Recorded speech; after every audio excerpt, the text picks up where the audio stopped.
Part 13. Suicide is living individuals. We are made up of everything we have ever experienced in past lifetimes. In other words, our present lifetime is a compilation of past thoughts, actions, and deeds, positive or negative, that we have brought with us. Because of past karma, we find ourselves being reborn into certain family situations with a particular economic and social status that is necessary for our spiritual growth. Before coming into an earthly incarnation, a soul prepares for its new life in the spiritual realms. It is common for a soul to return to a field of work in which it had previous lifetimes of interest or experience. Let's say a soul plans to experience earth life in the year 2021 as a medical professional. It will spend time with its guides and teachers perfecting necessary skills and will look into medical breakthroughs and technologies that will be available at that time. It may also become aware of new diseases or scourges that will affect humankind. 149 And it will learn how to help spread knowledge and love to everyone through its potential work on earth. As a soul becomes aware of this knowledge, it is integrated into a new personality. It is vital the soul understands the value of its participation in the future of humankind and how it will affect the lives of many others. As spiritual beings, we are forever learning, developing, and evolving. We look at our future incarnation as sort of a blueprint of what we are attempting to accomplish and learn as we walk in the physical body. Therefore, we pick opportunities and experiences on the earth that are optimum for our spiritual growth and awareness. Our karma is intertwined with the timing of our next incarnation and our experience in it. Ultimately, we all are here to learn love. It may sound simple, but by and large, it is not easy. Love has many aspects. One of the first lessons we are attempting to learn is a love of self. Without love and awareness of self, we will not know how to love others. Once we have mastered such unconditional love of self and others, we become enlightened and have respect for the natural law of cause and effect, not because we want a better position in life but rather because we know it is the only way. By understanding this law, and by living it, we come to respect each other's uniqueness. Then James Van Praagh 150 We can live in accordance with our fellow human beings for the betterment of all. The inclination towards suicide. This earth is a place to experience elements and aspects of the human condition we cannot experience anywhere else. It is a place of growth, and growth is never easy. Most people alive today are constantly challenged with worries of survival.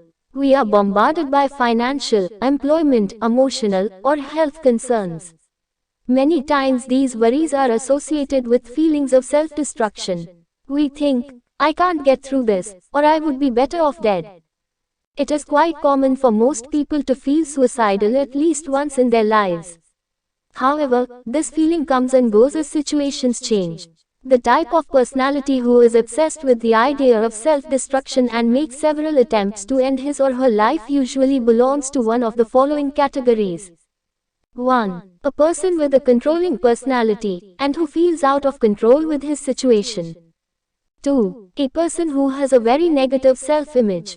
She sees herself as worthless because she feels she contributes nothing to society. She talking to heaven 151 thinks that the planet would be a better place without her.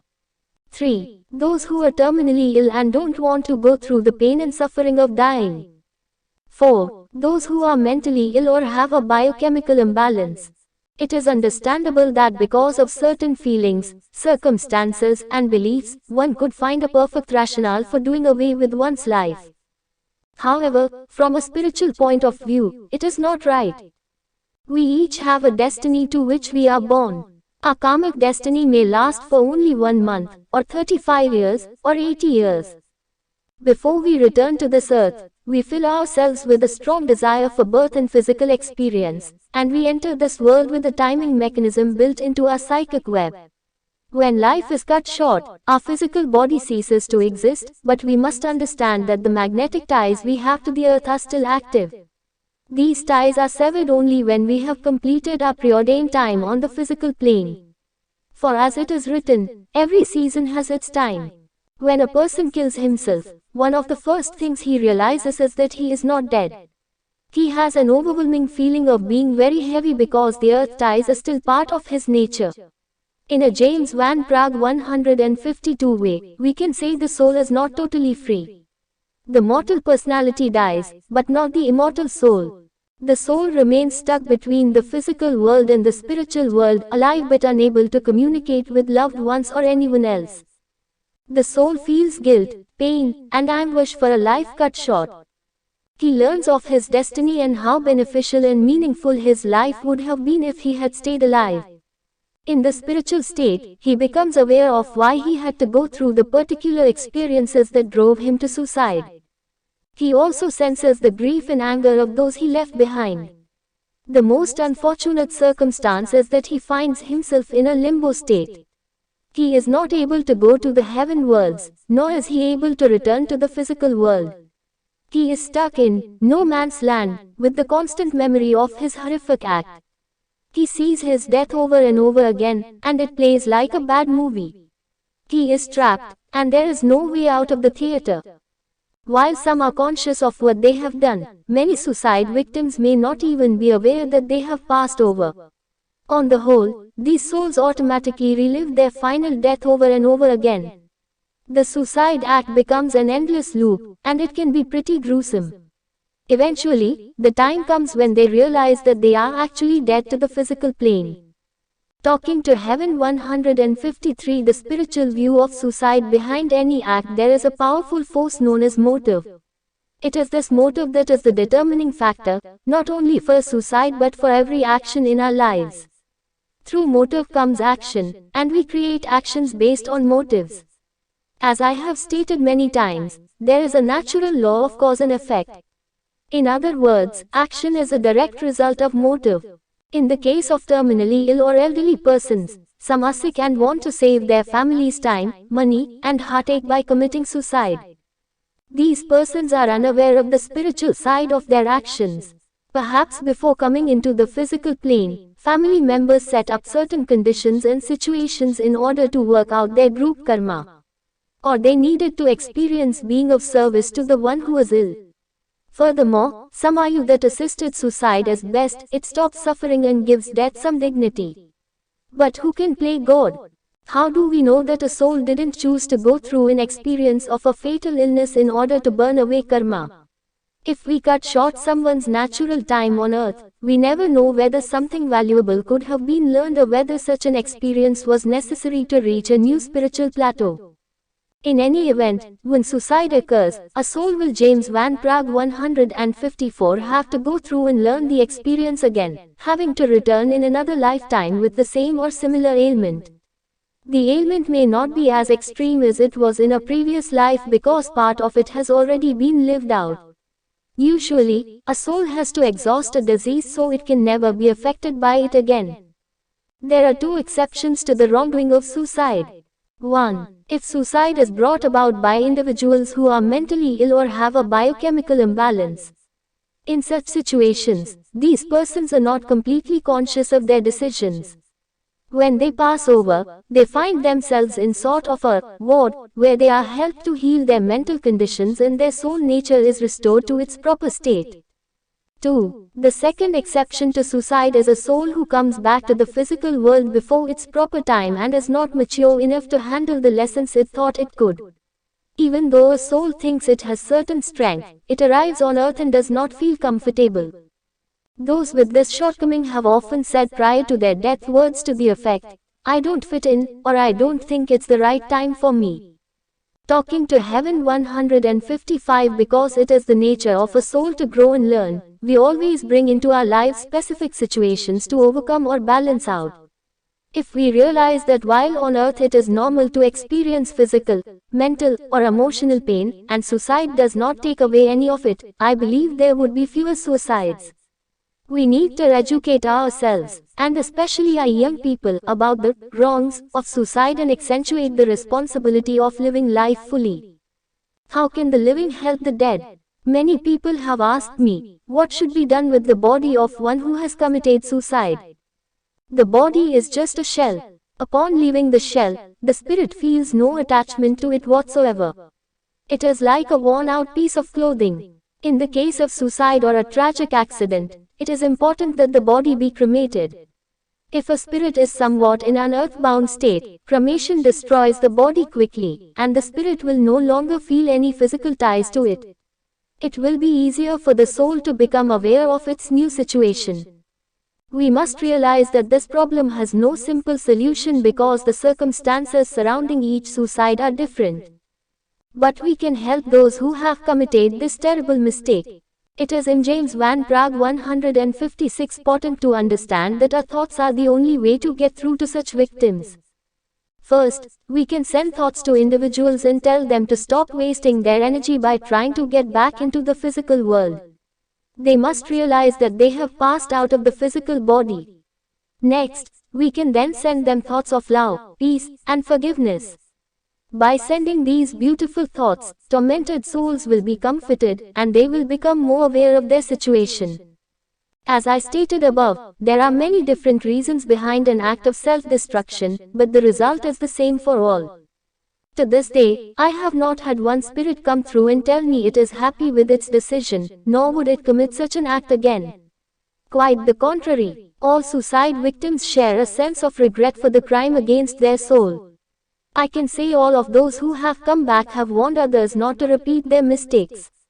The suicide act slowed their spiritual progress, and they had a very difficult time forgiving themselves. I have chosen the following sessions as examples of circumstances and reasons why people commit suicide, and their reactions when they are finally able to talk to loved ones. Many times I have been unable to reach a suicide victim simply because he or she was unaware or in a limbo state. Talking to Heaven 157. I'm sorry. The following case clearly demonstrated a disturbed spirit who, after destroying her life, wanted nothing more than to prove to her loved ones that she was with them and was in need of forgiveness.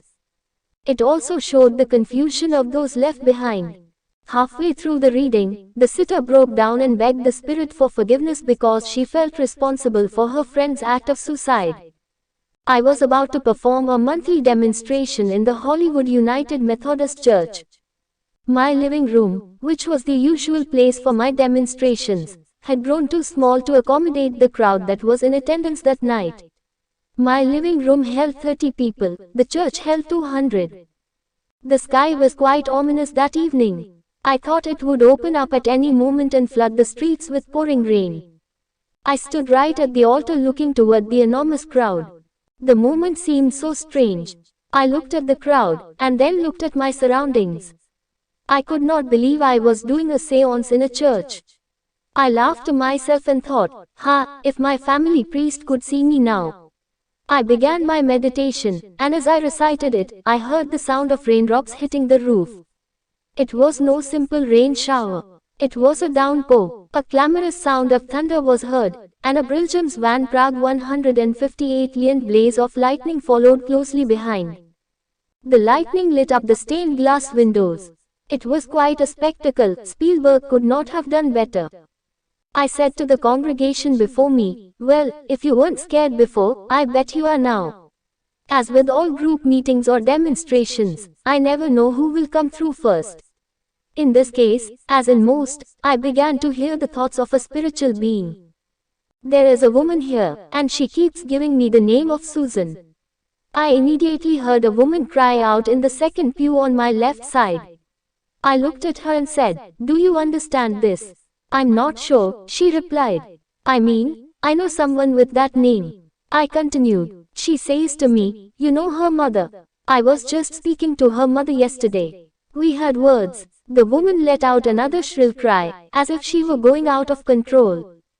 Everyone looked over to her. It was obvious that she was in some terrible pain. I waited for a few moments. This woman wants to come to you. It is strange, talking to Heaven 159, but she does not feel like family to you. Yet, she is quite close to you and says she loves you. The woman bowed her head.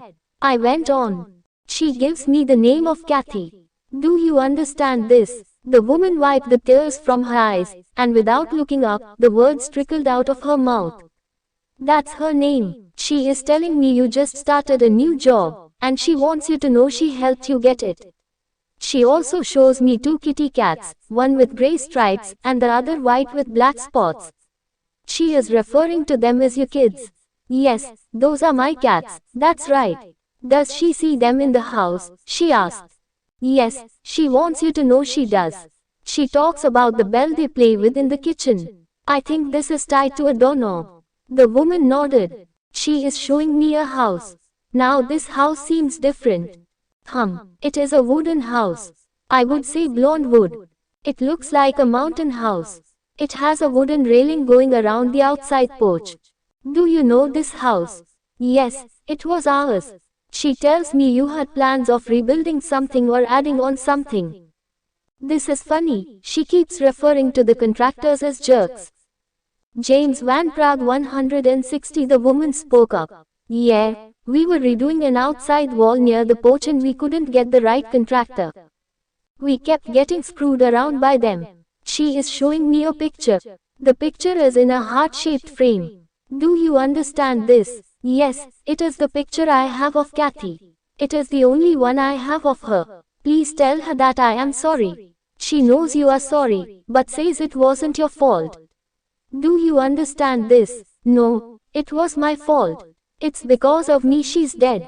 I listened quite clearly and suddenly felt a gun in my mouth. I feel a gun in my mouth. The barrel feels quite cool. I'm sorry, but I feel as though she killed herself with a gun in her mouth. Is that correct? The woman gasped and answered, yes. You know, I feel that before she died she was screaming and yelling. Was there a big fight that she was in? Yes. She said she was very confused and locked herself in the bedroom for a couple of hours. Yes, we fought. That's right. Please tell her I'm so sorry, and I love her very much. Yes, she knows this, I replied. Your friend is telling me that it was her decision talking to Heaven 161 to kill herself. At the time she wanted you to feel guilty and knows now this was not right and asks your forgiveness for the pain she has caused you. She wants you to know she didn't have the courage to end the relationship with you, and the thought of someone else was too hard for her to deal with. Does this make sense to you? Yes, that's it. I understand, but I will never forgive myself. You have to. You didn't pull the trigger. You tried to talk with her, but she wouldn't listen. You can't play God. Understand your friend couldn't find the love within herself to realize that she was special. She came back to tell you it was not your fault.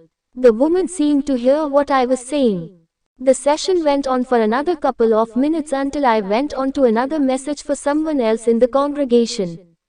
During the break, the woman came up to me and hugged me. She said, I never believed in this before, but I knew it was Kathy who came through. The message from Kathy had helped her tremendously. She said, there was just too much proof that it was her. She continued to say how she would try and work on forgiving herself and would pray to Kathy and ask for her help. Later I learned that this woman had been having James Van Praagh 162 an affair with another woman. When she told Kathy that she did not want to continue their relationship and it was time to move on, they argued for some time. Kathy went into the bedroom, got a gun, and loaded it. Then she locked herself in the bathroom, stuck the gun in her mouth, and shot herself. One last thing, Kathy had mentioned to her friend that the memory of her death. Soulmate, this is a part of Zindagi Ki Roshni consultancy. It has been established for those who have lost someone and for those who are very sad in their life. About 100 PDF books and 20 short audio books of this topic will be sent to those who join it. This data will be sent to their email or WhatsApp. If you want to join this organization, then please send WhatsApp message to this number.